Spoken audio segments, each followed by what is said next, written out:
And so how appropriate to me it seems that it was just around a veiling curve into a reclusive stretch of the not quite rural road, but not at all far away from the Yorkville branch of the United States Post Office, the only building still within my sight as I sauntered along the secluded stretch, and itself separated by spans of lots, unto not very far down the street from the Goodwill store,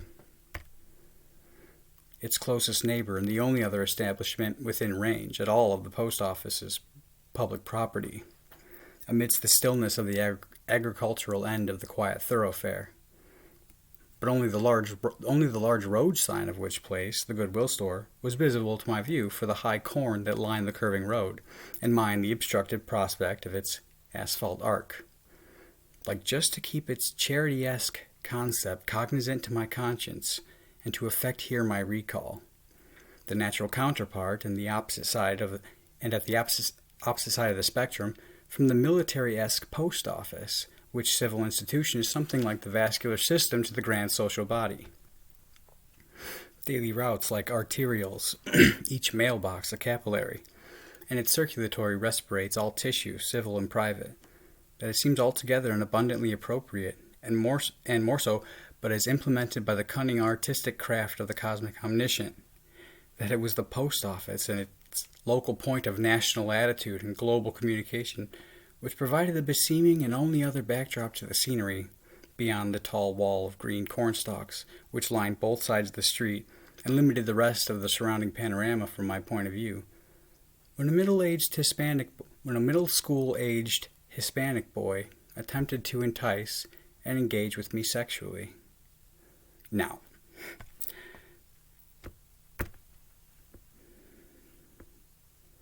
obviously, the long-awaited and at long last disclosure there. That was an abrupt twist, I'm sure, and objections immediately spring to mind. Primarily, what exactly does the post office have to do with inappropriate relations between adult and adolescent? And what specifically about its austere brown brick building face so perfectly complements perverse theme? Nothing. Absolutely nothing. And forgive me that I must have failed in the purpose of my preface, but that the post office is the very notion of civil enterprise, of municipal apparatus.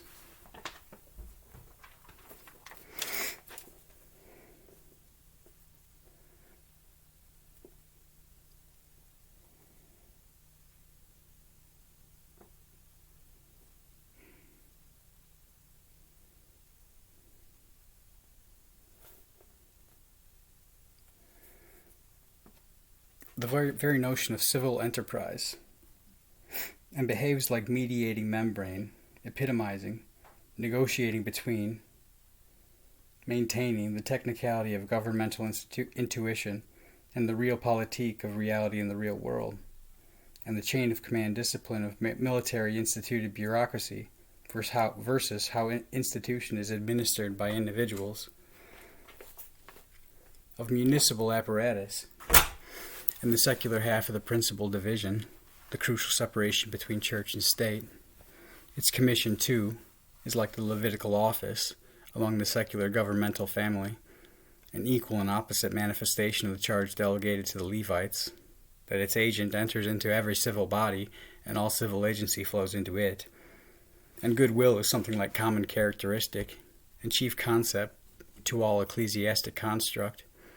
And the almost charity of the store which bears the name is something like diluted dogma and watered-down philanthropy, like the defiled divinity of the state of modern theology.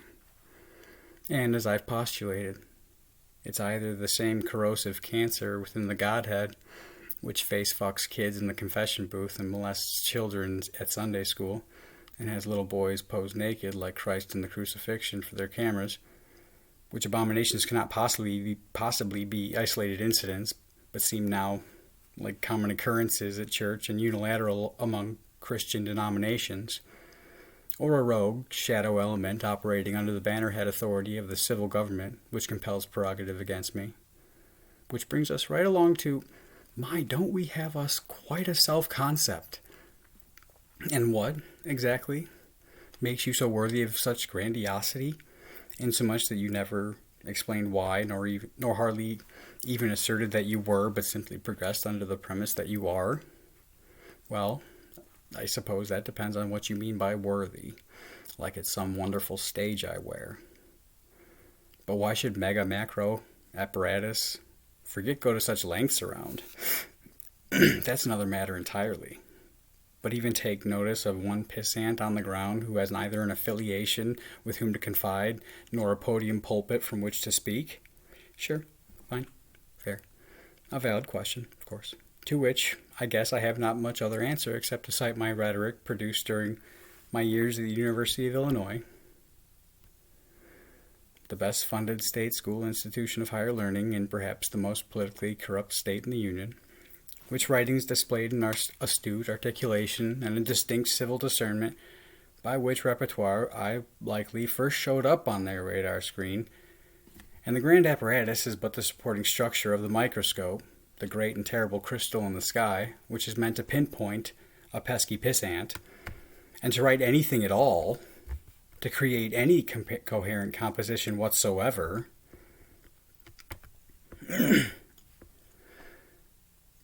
the correct usage of very punctuation, undoubtedly, apostrophes, colons, and semicolons, not only employed but not employed incorrectly, datas one into a particularly specific demographic, I'm sure, and classifies one within a very small subset of citizens to keep an eye on.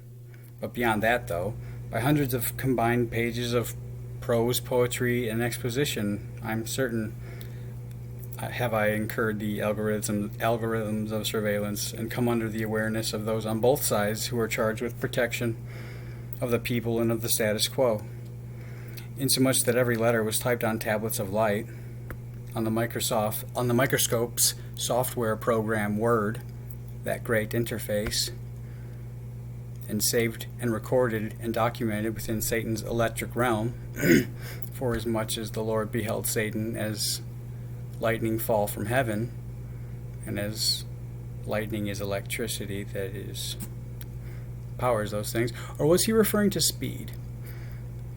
On Word, thumb, as it were, on the hand of that holds the magnifying glass to the eye of surveillance, on Word, platform still under the watch of the military state, for that the digital domain domestically still belongs to Uncle Sam, and national security shall defend this people.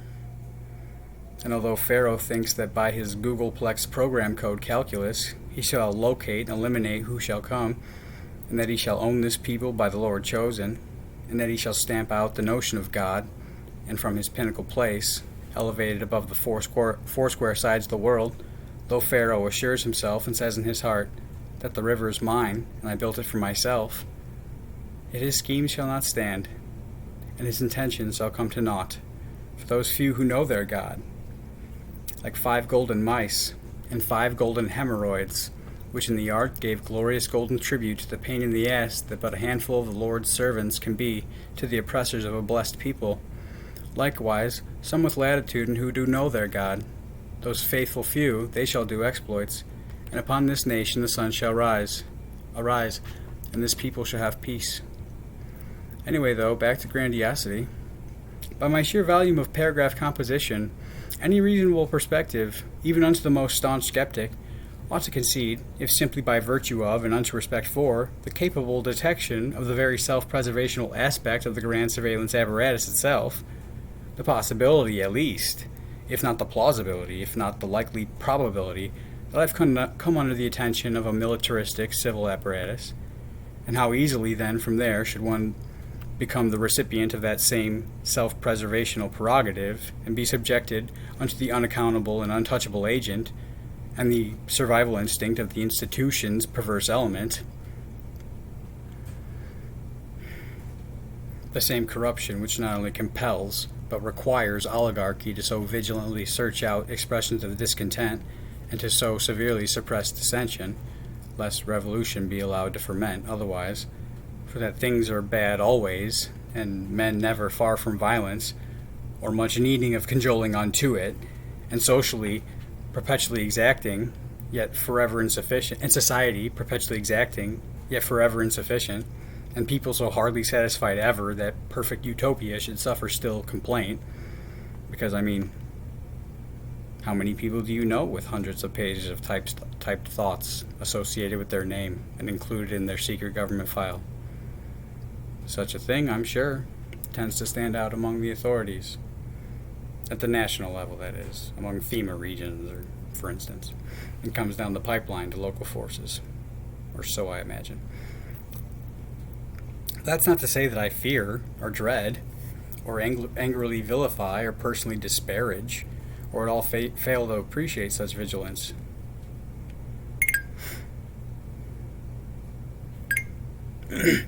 That's not to say that I fear or dread or angrily vilify or personally disparage or at all fail to appreciate such vigilance. On quite the contrary, in fact.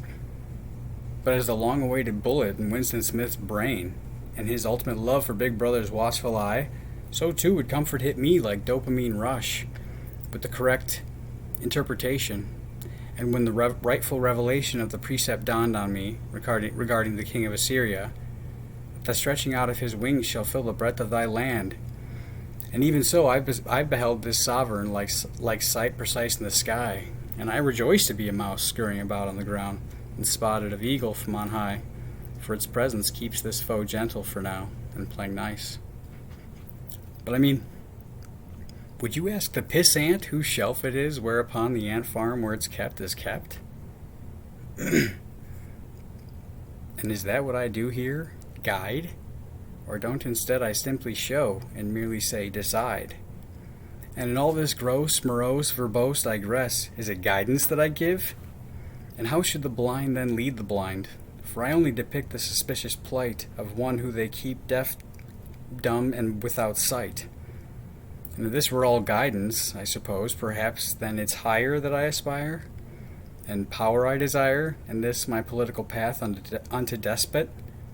Is that what I do here? Is that here what I do? Merely assign a convenient face, and ascribe etymology unto the names which striving blames, in this my transition unto tyrant? Has this all then been hate speech? Do I cite by this revolting rhetoric, which I less decided to diffuse than upon me has been thrust? That each these empirical episodes charging came upon me, like lance pointed my way towards its impact, to put me off whatever my present purpose, but to throw me from my horse ever in hindsight, and so to have for me my peace, unto there any wherewithal to have it? In that faceless the figure confronts me, and like a dark night in the darkness of night achieves its fright, nor ever this premise, never does it lift the visor of its helmet to reveal itself, as when would riders politely in passing, but underneath always the faceplate of his armor it stays anonymous, whereunto though this all, is it not rather my rushing steed in answer, and this pointed prose, the level lance, the long reach of my perception in motion toward the target that presents its opposition most apparent unto my impact? Is that therefore what this labor was for? All this long and ugly litany, animosity and ambition? Do I scribble here my sequel to my struggle? Do I Anglo-Americate the German monster's manuscript? And so here sow, and here plant seed which should take root unto and sprout racial atrocity? Do you see mine furor and all this my fury? I should hope not. For if one should grow and germinate by this their hate, then how wholly should they have missed my aim, and my tilt had failed entirely. And go somewhere else to generate your genocide, for if he is Hispanic, and so Caucasian regardless and notwithstanding, and in his actions is like Hermano, and amicable in his humanity, and happier towards animals than he is hateful, nor is harmful or hostile unduly, how is he hick? He is no hick, and I'm not talking to him. And, what's more, my enemies are also his if he's but just a decent man. For every man should be pit against, nor shall spare his own brother. And how foreign, then, and without care feels every man for his neighbor. And how about it, Hispanic hicks? How do you like it, that even my prejudice to yours is superior? For that mine is based not on blood but by behavior, and here I just portend the trend that troubles me, and that trend is you. And if as mine your measure were made on merit, then you should sooner have called me amigo. And although every Hispanic in the region should presume justification to hold history against me,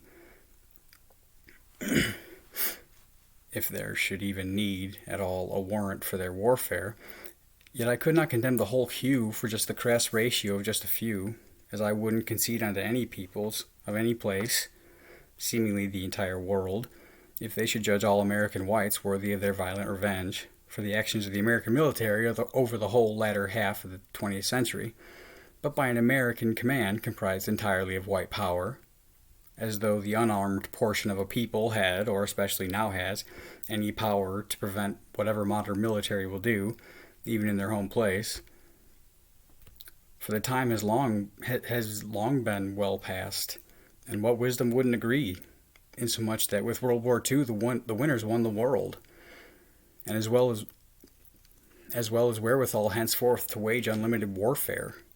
And Kennedy's assassination provides the proof unto posterity that already by that time it had been long prior so, and has ever since been thus, that peaceful prerogative has had never option to prosper, nor has the public had any peaceful power, and least of all within its own political processes, to at all prevail or intercede on behalf of any people which power sees profit, and therein warfare its incentive, advancing against.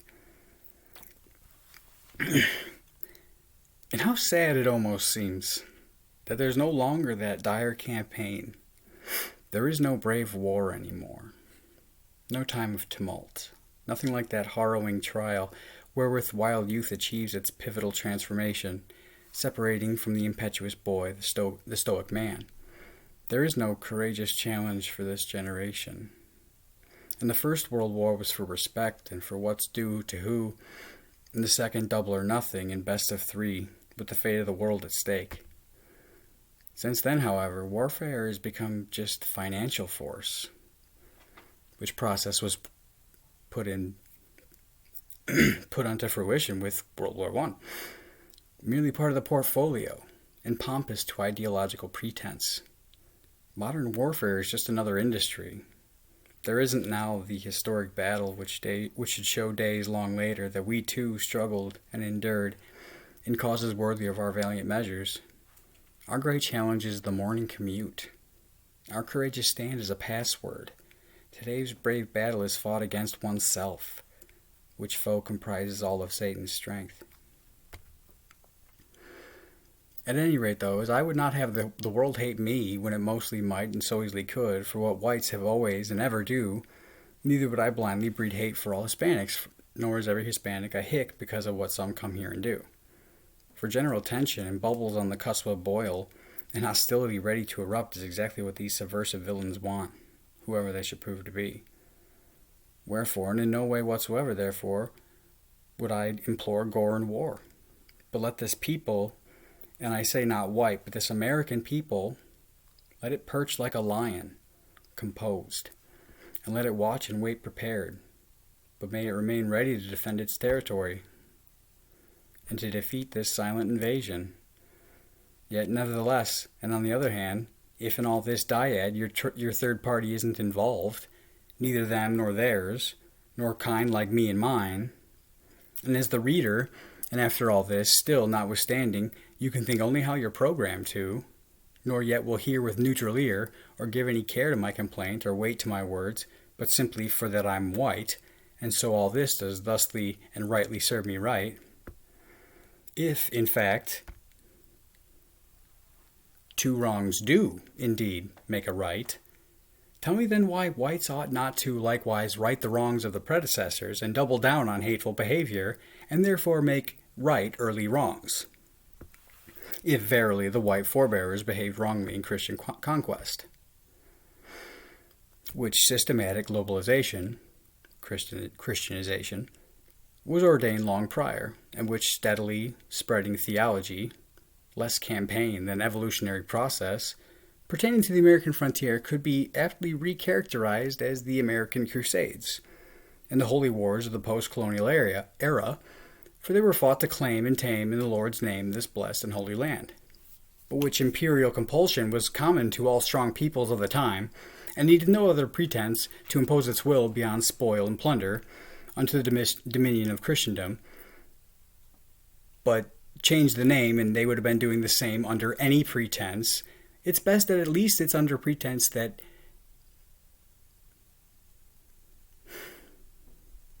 here I'm ab-libbing. Anyways, if whites now deserve to bear retribution of the races, in the same logic, ought not whites commit, now righteously, new and modern wrongs to so amend the mistakes of the past, in the form of policies, self-preservational, and agenda against this beige invasion, and to undo an affirmative action? Why then shouldn't whites defend their place in this nation which became theirs by birthright, despite that the rest of the world would undoubtedly deem it as wrong, but while it's still within their rights and within their influence, within institution, and within their strength to fight for it?